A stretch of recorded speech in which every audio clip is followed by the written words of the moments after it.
त्यांचं स्वागत बँड बाजा लावूनच करतात। सूर्य त्याच्या बहिणीसाठी हे करूच शकतो यावर विश्वास आहे माझा।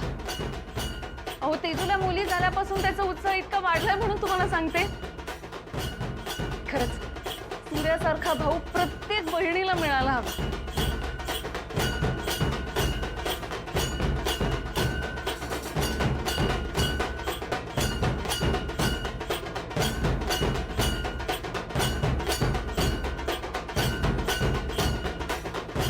तेव्हा तेजूच्या बाळांसाठी ही पहिलीच घुटी।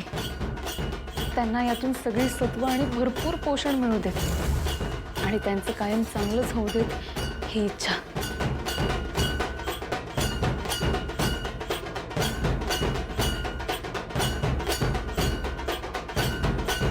ताईसाहेब, ही गुटी बाळांना नका देऊ। काय? अहो ही गुटी नका देऊ बाळांना।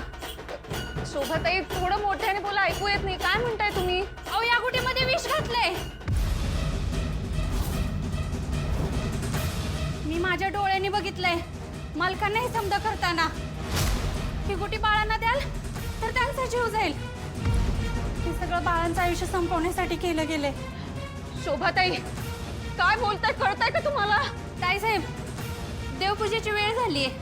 त्या दिव्यावरती हात ठेवून सांगते, मी जर खोटं बोलत असेल ना तर माझा जीव जाईल। मी माझ्या स्वतःच्या डोळ्यांनी बघितले मोठे मालक तेजूताईंच्या बाळाचा जीव घ्यायला निघालेत। त्यांनी गुटीच्या डब्यामध्ये विषारी औषध घातले। माझ्यावरती विश्वास ठेवा, हात जोडते मी। ही गुटी जर बाळांना दिली तर त्यांचा जीव जाईल।